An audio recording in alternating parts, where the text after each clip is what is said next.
USA. Good crowd here, as usual, over 40,000. Getting a little bit warmer as the day has gone on. Temperatures in the 50s. And in lane 6, as promised, Team USA. We see Brianna Nelson here as the leadoff leg. This is her first appearance at Penn Relays as an emerging elite. Last year she was here as part of Texas's winning team on the 4x4 at Penn Relays. And right next to them in lane 7, as you would expect, Jamaica. Interesting team here. Day, Hall, Leroy, and McPherson. Three of these young ladies were part of the 4x400 meters last year at the Commonwealth Games that brought home the gold medal. So Jamaica is contending in the 4x4 relay. Take a look at the lane assignments. We saw Team USA in lane 6 and Jamaica in 7. All right, hi guys. Listen, I don't think people understand what just happened to the Penn Relays. This was not just Jamaica versus USA. This was precision versus pressure. Because the Jamaica just did, it looked easy, but it's one of the hardest things to do in a track and field. And the scary part, they did just win. They controlled the entire race from the start to finish. Let's break it down because this is deeper than speed. I'm your host, Tony Reaction. Remember to subscribe, share, like, comment. Let's get into it. Of great runners who are starting to bloom, and he told me he's so confident in a leader like Dee Trotter that he can literally say at practice, 4x4 girls, go over there, Dee, and turn his back and know that she's going to do what she needs to do. She's going to motivate them. She's going to help the girls get comfortable in the system. And he said, you know, the same goes for Justin Gatlin with the 4x1. These veterans, Wallace Spearman among them, are with the young athletes all the way into the call room before a race when Mitchell isn't there. He told me he simply could not think of trading that kind of leadership. Dee Trotter is really an inspirational athlete, and I got to speak to her yesterday as well, and I've run with her for quite a few years. And she's rebranding herself and really running for the people for the next couple years. She's really excited about sharing her gift and her talent with the world in a way that's different than the way she's done it in the past. What's the best thing about her as a runner that you noticed, not only as a fan watching her, but you said that you've run with her and trained with her as well? She is a very intense athlete. She's not going to give up. No matter what happens and what position she hands that stick off of, it's still going to be a race when Dee Trotter gets that stick as the anchor leg. And when you get to age 32, what sort of talents can you rely on at that point? As you, maybe the body not quite what it used to be, but hopefully the mind sharper than ever. Well, you're smarter, and your work ethic is just as strong as it was when you were a young athlete, and that's where I think she has the advantage. She knows exactly what she needs to do to be successful at that level. The first young lady in lanes all the way, the second young lady who won that turn in lanes, and then break from the ball. Nike women's 4x400 meters. Dee Trotter will be running the anchor leg. USA, either red or the blue team, has won this event each of the last 15 years. Running the lead off for Team USA, Brianna Nelson. The youngest of the four running for Team USA, 22, an All-American at the University of Texas last year. Christine Day from Jamaica is really putting in an outstanding run. We'll see if we can't get a split on her. Christine Day, outstanding job for Jamaica. Hands off to Patricia Hall with Jamaica well in the lead. Patricia's also 32 years old, so she's going to be running from a place of experience. Patricia, 2006 All-American while running at the University of Tennessee.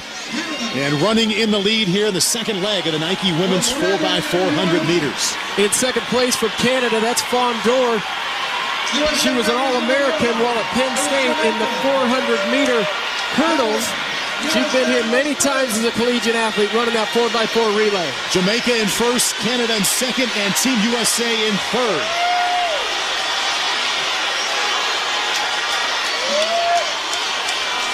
Well, that's little Shapri Romero, formerly from the University of Arizona. She didn't even know if she'd run competitively in college till Fred Harvey got his hands on her. She turned out to be an outstanding college runner. Excellent second leg for Shapri Romero from the USA team. Anastasia Leroy from Jamaica, age 27, in the lead. Jamaica, USA, Canada, Australia. And Janelle Hayes just behind for Team USA. Canada has slipped back to third place. Well, Jamaica has a lot of experience. The ages of these athletes, 28, 32, 27. You know, when you're around that long, you run in a lot of races, so they certainly are the more experienced bunch out there. So for Jamaica, Stephanie Ann McPherson running the final leg. Starts out in the lead, just ahead, comfortably ahead of Dee Trotter. Dee Trotter for the U.S. Keep an eye on Dee Trotter's last 200 meters. Dee tends to chill at the beginning of the race, but really build at the end, and nobody closes like Dee. Dee can close on the best of them, like Sanya Richards-Ross and Francina McCrory. Just watch her tempo and watch her rhythm as she comes down the home stretch. Stephanie Ann McPherson holding on to the lead right now for Jamaica. See what Dee Trotter can do coming down the home stretch. Dee said her training's been going well, and she's looking to put down a good race here. Too much of a lead for Jamaica, though. Stephanie Ann McPherson cruises. Jamaica cruises to the win in the Nike Women's 4x4.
Yes, guys, welcome back. So, from the gun, Jamaica sets the tone immediately. No wasted motion, no panic, just clean, efficient learning. The first leg is always about position, and right away, Jamaica put themselves exactly where they want to be. Not chasing, not scrambling, just executing. Now, here is where the most people miss it. The pattern exchange. This is everything in a 4 by 400. In Jamaica, flawless. The timing is perfect. The outgoing learner starts moving at the exact right moment. The incoming learner just breaks the rhythm, and that button just slides through. Meanwhile, when you look at the USA, even though they are fast, you can feel a slight hesitation, just a fraction of a second. But at this level, that's the difference between winning and watching someone else celebrate. By the second leg, Jamaica is not just heading, they are building control. And you can see it in their body language. No tension, no overstraining, no desperation. They are learning just like a team that already knows the outcome. That's confidence. But more importantly, that's preparation. Now let's talk about why this keeps happening. Because this is not just luck, this is systematic. In Jamaica, track and field is not optional, it's embedded in the culture. From a young age, athletes are trained not just to learn fast, but to learn together. School competitions, national pride, constant repetition. These athletes grow up mastering drills, not just practicing them, perfecting them. So, when they step onto the stage like the pen release, this is not like pressure. This is routine. And that's what separates them. The USA on paper might look stronger individually, more low speed, more explosive athletes, but really are not about individuals. They are about trust, timing, chemistry, and Jamaica has mastered that balance better than anyone. Now we move into the third leg, and this is where races are usually decided. If there is any weakness, this is where it shows. But Jamaica still smooth, still composed, still in control, no drop in energy, no mistakes. They are trying not reacting to the USA. The USA is reacting to them. And that's when you know a team is dominating because they are setting the pace mentally and physically. Now, the anchor leg. At this point, Jamaica is not chasing victory. They are protecting it. And that's completely different mindset. You can see it in the stride, controlled aggression, awareness, confidence. The USA tries to respond, but the gap it's no longer just distance, it's psychological. Because when you are chasing a team that doesn't make mistakes, it drains you. Every step feels heavier, every second feels longer. And Jamaica knows that. So they don't rush, they don't panic, they finish. So, my guys, at that right there is the culture. Jamaica does not just start strong. Don't just learn fast. They finish better than anyone else. That's why they win these races. Not just because of talent, but because of execution, because of discipline, because of unity. So at this point, we have to ask the real question, my guys. How many times do we need to see this before we stop calling it surprising? Because this is not an upset, this is a pattern, this is dominance. And maybe, just maybe, we are watching the greatest relay nation of all time doing that they have been doing for years, making excellence look effortless, my guys. So thank you for watching, and remember to subscribe, guys. Remember to see me in the next reaction. Thank you.